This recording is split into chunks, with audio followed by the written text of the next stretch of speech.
message de Pourim est l'un des plus fabuleux, l'un des plus profonds de toutes les fêtes de notre calendrier. Pourquoi? Parce que précisément c'est à Pourim que la Torah nous révèle quelle est la racine, quelle est la source, quel est le point de départ de toutes nos erreurs, de toutes nos fautes. Pourquoi un homme tombe-t-il? Pourquoi un homme faute-t-il? Où cela commence-t-il? Nos maîtres appellent, ou plutôt la Torah, mais telle que nos maîtres l'expliquent, la Torah appelle Amalek Reshit Goyim. C'est-à-dire, il est la source, je traduis d'après le sens. Amalek représente la source, la racine de tout ce qui est corrompu, de tout ce qui est négatif, de tout ce qui représente la faute dans ce monde.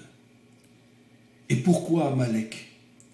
Nos maîtres expliquent que Amalek, son nom a pour valeur numérique Safek, le doute. C'est-à-dire qu'ici, nos maîtres nous révèlent quelque chose d'absolument extraordinaire.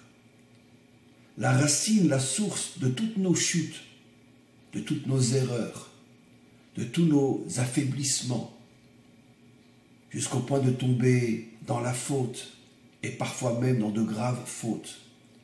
La source première, c'est le doute. Amalek, au-delà du personnage, représente, comme je ne cesse de l'expliquer, il représente aussi et surtout un défaut. Le défaut qui s'appelle Reshit Goyim, c'est-à-dire la source de tout ce qui va mal dans le monde. Et cette source est le doute. Le fait qu'un homme n'arrive pas à être sûr de ce qu'il a décidé, de ce qu'il entreprend, de ce qu'il est, de ce qu'il veut devenir. Le fait qu'un homme est constamment dans le doute, c'est-à-dire qu'il est constamment envahi par différentes pensées qui lui font douter de ses choix, qui lui font douter de ses décisions, qui lui font douter de ses actions. Il ne sait jamais où il en est vraiment. Ai-je fait le bon choix? Est-ce que j'avance dans le bon chemin? Est-ce que la décision que j'ai prise est une bonne décision? Et dans tous les domaines, le doute le poursuit. Et le doute l'affaiblit. Le doute, finalement, lui fait renoncer à ce qu'il a décidé, à ce qu'il a commencé à entreprendre. Parce que, à partir du moment où un homme doute, il perd la force nécessaire dont tout homme dans ce monde a besoin pour réussir, la détermination, la volonté. Parce que rien ne peut être décidé et surtout entrepris dans ce monde sans que de très nombreux obstacles se dressent devant nous. C'est le propre de ce monde, c'est l'essence même de ce monde. Tout ce que tu voudras réaliser, sache que tu devras traverser des épreuves, que tu devras surmonter des obstacles énormes pour réaliser ce que tu veux réaliser. Quand un homme est sûr, certain, convaincu que sa décision est bonne, que son chemin est bon, et qu'il voit se dresser devant lui des obstacles, il n'a pas peur, il ne s'affaiblit pas, il ne rebrousse pas chemin, parce qu'il sait que c'est le chemin par lequel il faut passer pour atteindre le but que l'on s'est fixé.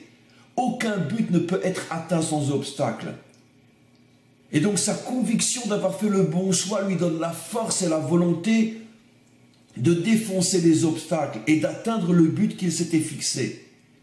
Mais lorsqu'arrivent les obstacles et que l'homme, justement, à cause de cette source de tous nos problèmes qui est en nous, qui s'appelle Amalek, l'homme commence à avoir des doutes. Peut-être n'ai-je pas fait le bon choix. Peut-être j'aurais dû décider différemment. Peut-être j'aurais dû commencer différemment. Peut-être j'aurais dû avancer différemment.